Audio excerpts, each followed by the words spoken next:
Assalamualaikum warahmatullahi wabarakatuh. Saya Jumadil Azmi, mahasiswa semester 3 jurusan Pendidikan Bahasa Arab UIN Imam Bonjol Padang. Pada kesempatan kali ini saya akan mencoba menjelaskan kembali materi yang sudah dipelajari di semester 3 ini di kelas PBAC dengan mata kuliah Al-Qawaid Al-Asasiyah. Baik, langsung saja kita kepada pembahasan materi. Pertama yang kita bahas ialah terkait isim, fi'il, dan huruf. Pertama, isim. Isim adalah lafaz yang menunjukkan kata benda, kata tempat, kata sifat, nama orang, nama binatang, tempat, dan yang lainnya. Isim tidak menunjukkan waktu, baik itu waktu lampau, waktu sekarang, ataupun waktu yang akan datang.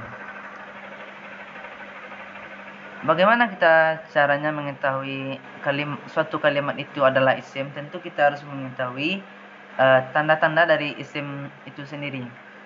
Ada 4 tanda isim. Yang pertama, tanwin, berada baris 2 di akhir ayat. Contohnya pada lafaz kitabun. Kemudian yang kedua, khafad, baris kasrah jika kata ini diakhiri dengan tanda kasrah. Contohnya pada kalimat wal asr. Yang ketiga, dimasuki alif lam dan tidak boleh ditanwinkan lagi. Contohnya al-maktabu. Yang keempat, dimasuki huruf khafat, yaitu huruf jar min ila an ala fi rubba ba kaf lam, dan huruf qasam, yaitu waw ba dan ta. Kemudian lanjut pada fi'il. Fi'il ialah kata kerja yang menunjukkan sesuatu pekerjaan di waktu tertentu, baik itu ada waktunya di masa lalu, masa sekarang, dan di masa yang akan datang. Nah, dari segi waktunya ini, fi'il dibedakan jadi 3. Pertama yaitu fi'il madi, yaitu fi'il yang menunjukkan suatu kejadian yang telah terjadi di masa lampau. Kemudian yang kedua ada fi'il mudhari', yaitu fi'il yang menunjukkan kata kerja menunjukkan kejadian yang akan terjadi, yang berlangsung atau yang akan terjadi. Kemudian fi'il amar ialah fi'il yang menunjukkan sebuah perintah. Adapun sama seperti isim tadi, fi'il ini juga memiliki tanda-tandanya. Adapun tanda-tanda dari fi'il didahului oleh qad. Kemudian untuk fi'il madinya ada beberapa syarat, diantaranya ada katanya harus positif, katanya harus bisa ditasrifkan berupa ikhtibar, tidak ada pemisah huruf qad dan dengan kata setelahnya. Contohnya qad aflaha, qad yasduqu. Itu terkait tentang tanda-tanda dari fi'il. Kemudian tandanya yang kedua dari fi'il ini didahului sa, huruf istiqbal, dan hanya digunakan di fi'il mudhari' saja. Contohnya kalla saya'lamun. Kemudian yang ketiga didahului safwa, huruf istiqbal yang digunakan untuk waktu yang lama dan hanya berlaku di fi'il mudhari' saja. Contohnya ulaika sawa fa yu'tihim. Kemudian diakhiri ta ta'nis. Itu tanda-tanda dari fi'il. Kemudian lanjut pembahasan selanjutnya terkait huruf. Nah, huruf ini ialah setiap lafaz yang tidak memiliki arti dan tidak jelas kecuali dengan kata yang lain. Dengan artian satu huruf memerlukan isim dan fi'il. Jika tidak ada isim dan fi'il, maka huruf tersebut tidak dianggap ada, tidak bisa. Adapun di sini kami coba cari satu buah kalimat yang terdapat isim, fi'il, dan huruf sekaligus. Contoh lafaz kalimatnya zahaba zaidun ilal madrasah. Zaid telah tiba atau telah datang ke sekolah. Yang mana yang isimnya yaitu pada kalimat zaidun dan al-madrasah. Kemudian fi'ilnya ada pada zahabu. Kemudian yang hurufnya pada kalimat ila. Itu terkait isim, fi'il, dan huruf. Lanjut, pembahasan selanjutnya ialah terkait murakkab.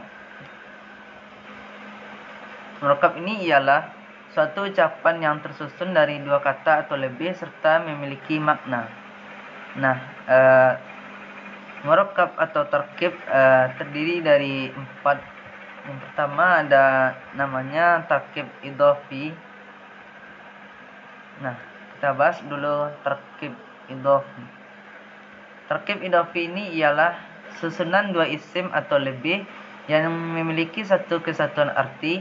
Untuk tarkib idhofi ini tidak bisa disusun oleh isim dengan fi'il atau fi'il dengan isim, akan tetapi hanya bisa disusun antara isim dengan isim.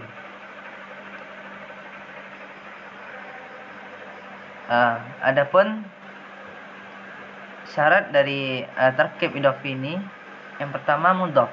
Kata depan pada susunan idhofah dan memiliki beberapa syarat. Tidak boleh bersama dengan alif lam, berupa isim nakirah, tidak boleh berharakat tanwin, kedudukannya dibaca marfu atau rafa, yang salah satu cirinya harakatnya adalah dhammah. Contohnya lafaznya miftahun. Kemudian yang kedua harus mudhaf ilaih. Kemudian lanjut kepada tarkib selanjutnya ialah tarkib idhofi.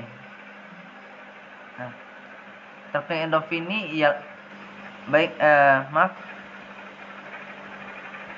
lanjut pada tarkib adadi. Tarkib adadi ini ialah lafaz adad berarti hitungan, sedangkan ma'dud berarti sesuatu yang dihitung. Secara garis besar, adad terbagi menjadi dua. Yang pertama ada namanya adad asli, yaitu bilangan yang menunjukkan banyaknya sesuatu.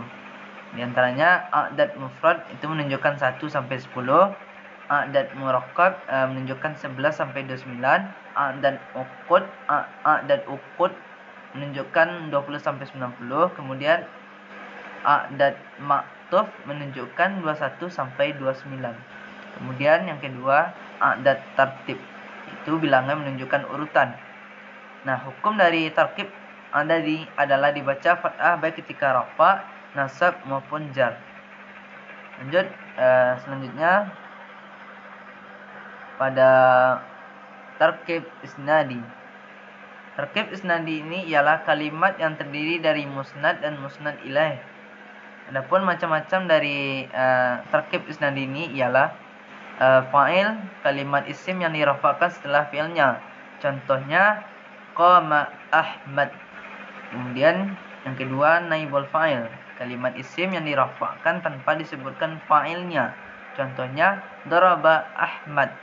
Kemudian yang ketiga isim fi'il nakis, merafa'kan isim menasabkan khabar. Contohnya kanallah aliman hakiman.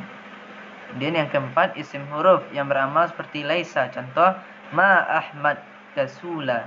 Kemudian yang kelima isim inna, menasabkan isim merafa'kan khabar. Contohnya innallaha ghafurur rahim. Itu terkait tentang tarkib isnadi. Kemudian yang terakhir tarkib wasfi, yaitu kata yang terdiri dari na'at man'ut. Di dalam matan jurumiyah, na'at itu mengikuti yang disifati dalam keadaan rafa'nya, nasab, khafat, marifat, dan nakirahnya. Marifat terbagi menjadi 5. Yang pertama isim dhamir yang 14, isim alam seperti nama, isim isyarah, isim yang terdapat alif lam, kemudian apa-apa yang dirafa'kan kepada salah satu dari yang 4 tadi.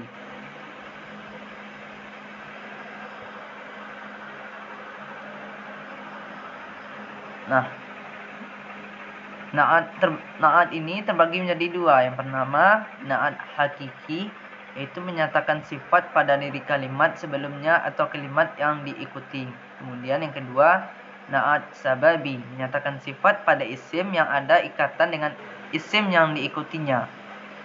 Adapun kaidah dari Na'at man'ut ini ialah harus sejenis, harus sama bilangannya, mufrad, musanna dan jamaknya, harus sama ma'rifah dan nakirahnya, kemudian harus sama di sisi i'rabnya, mansub, majrur dan marfu'. Lanjut pada pembahasan selanjutnya ialah tanda-tanda dari rafa'. Tanda-tanda rafa' atau i'rab ini ialah i'rab yang ditandai dengan tanda asal dhammah. Kalimat yang menduduki i'rab rafa' ini disebut dengan marfu', baik itu isim maupun fi'il. Rafa' mempunyai 4 tanda. Di antaranya pertama dhammah ditandai dengan isim mufrad, jamak taksir, jamak muannas, fi'il mudhari'. Kemudian yang kedua tandanya adalah waw ditandai dengan jamak muzakkar salim, isim yang 5, abuka, akuka, hamuka, fuka, zumalin. Kemudian ditandai dengan adanya alif nun maksudnya ya, isim-isim tasniyah tertentu.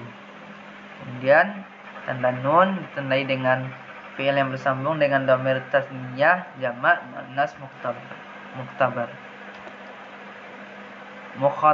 mukhatabah maksudnya. Lanjut pembahasan selanjutnya terkait tanda-tanda nasab i'rab. I'rab nasab mempunyai tanda yaitu fathah, tanda aslinya, ya, kasrah dan nun yang dihapus. Pertama kita bahas ialah fathah. Fathah ini ditandai dengan isim mufrad. Contohnya ishtaraitu kitaban, jamak taksir, fi'il mudhari'. Nah, itu tanda dari fathah. Kemudian yang kedua alif pengganti fathah, yakni pada isim yang 5. Contohnya ra'aitu abaka. Ketiga kasrah pengganti fathah pada jamak muannas salim saja dengan menambahkan alif dan ta pada akhir lafaz. Contohnya khalaqallahu samawati. Yang keempat ya pengganti fathah pada isim tasniyah. Contohnya qara'atu kitabaini. Dan pada jamak muzakkar salim contohnya ra'aitu muallimina. Lanjut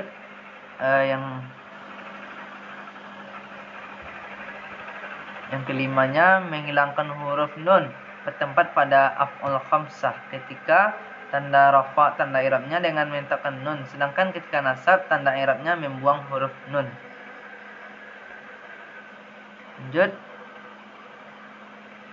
pembahasan selanjutnya ialah terkait alamatul khafdi, itu tanda-tanda jar atau khafat. Tanda khafat atau jar ini terdiri atas 3. Yang pertama kasrah.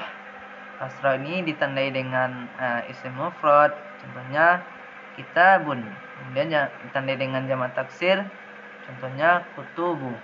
Kemudian ditandai dengan jamak muannas salim, contohnya talibu ilmi faridatan ala muslimati. Kemudian ditandai dengan ya. Ini tanda jar yang kedua ya. Ditandai dengan isim yang 5, abika, akika, mika, fika dan zimalin. Kemudian ditandai dengan isim tasniyah, contohnya nazartu ila muslimaini. Kemudian jamak muzakkar salim, contohnya alhamdulillahi rabbil alamin. Kemudian tanda yang ketiganya ialah fathah atau ghairu musharif, tidak menerima tanwin. Ketika jar harus dibaca fathah, contohnya nazartu ila Ahmad. Lanjut pembahasan selanjutnya ialah terkait tanda-tanda jazam. I'rab jazam adalah berubahnya akhir kalimat dengan terdapatnya tanda jazam karena ada amil yang masuk, baik perubahan tersebut dengan lafaznya ataupun takrir atau perkiraannya. Yang pertama sukun. Menjadi tanda i'rab jazam pada fi'il mudhari' sahih akhir. Yang dimaksud fi'il sahih akhir adalah fi'il mudhari' yang belum ditambahkan waw jamak, alif tasniyah dan ya muannas mukhatabah. Fi'il mudhari' sahih akhir yang didahului oleh amil jazim maka harus disukunkan huruf terakhirnya. Contohnya dari yaktubu menjadi lam yaktub, taktubu menjadi lam taktub. Itu contohnya. Yang kedua membuang huruf. Yang dimaksud membuang huruf di sini adalah membuang huruf terakhir dari fi'il mudhari'nya. Ada berapa fi'il mudhari' yang dibuang huruf akhirnya ketika dimasuki amil jazim? Dalam membuang huruf ini ada dua macam. Pertama, membuang nun, yaitu pada fi'il 5. Fi'il 5 yang kami sebutkan tadi. Contohnya dari yazhabuna menjadi lam yazhabu. Kemudian yang kedua, membuang huruf ilat, yaitu pada fi'il mudhari' mu'tal akhir atau yang huruf akhirnya adalah huruf ilat, yaitu alif, waw, dan ya. Huruf alif, waw, dan ya pada fi'il mudhari' mu'tal akhir adalah huruf asli, bukan huruf tambahan. Contohnya dari yakhzu menjadi lam yaghzu. Dan yang ketiga, amil jawazim. Amil jawazim atau jamak dari jazim adalah amil yang merubah i'rab fi'il mudhari' menjadi jazam. Amil jazam ada 18, yaitu lam, lamma, alam, alamma, lam, amar, wad du'a, la fi nahyi, wad du'a, in, ma, man, mahma, izma, ayyu, mata, aina, wa ayyana, anna, wa haitsuma, wa kaifama. Sebenarnya lam yalid wa lam yulad. Lanjut pembahasan selanjutnya terkait jumlah fi'liyah. Jumlah fi'liyah adalah kalimat yang diawali oleh fi'il dalam susunan kalimatnya. Contohnya zahaba Ahmad, zahabat Fatimah, yazhabu Ahmad, tazhab Fatimah. Karena dari sisi kebutuhannya pada objek, fi'il dibagi menjadi fi'il lazim dan fi'il muta'addi. Pertama kita bahas ialah terkait fi'il lazim. Fi'il lazim adalah fi'il yang hanya dicukupkan dengan fa'il dan tidak membutuhkan maf'ul bih atau objek. Pola kalimat fi'il lazim ini ialah fi'il ditambah fa'il atau predikat tambah objek. Contohnya jalasa Ahmad. Adapun kaidah dari jumlah fi'liyah ini untuk fi'il lazimnya, yang pertama, fi'il harus sesuai dengan jenisnya, dengan fa'il. Apabila fi'ilnya muzakkar, maka fi'ilnya wajib pula muzakkar. Sebaliknya, jika fi'ilnya muannas, maka fi'ilnya juga harus muannas. Contohnya, kalimat muannasnya jalasat Fatimah, maka muzakkarnya jalasa Ahmad. Itu contohnya. Kemudian yang kedua, fi'il harus dalam bentuk mufrad. Artinya berlaku untuk fa'il yang mufrad, musanna maupun jamak sekalipun. Fa'ilnya musanna dan jamak, maka fi'ilnya tetap mufrad. Contohnya mufradnya dari muannas jalasat al-muslimah. Muzakkarnya jalasal muslimu. Itu contohnya. Kemudian yang ketiga, fa'il harus dalam keadaan rafa. Lanjut, fi'il muta'addi ini ialah kalimat yang berobjek kepada fa'il dan butuh kepada maf'ul bih. Pada pola kalimat fi'il muta'addi ini ialah fi'il ditambah fa'il ditambah maf'ul bih atau predikat tambah subjek tambah objek. Contohnya qara'a Ahmad Quran.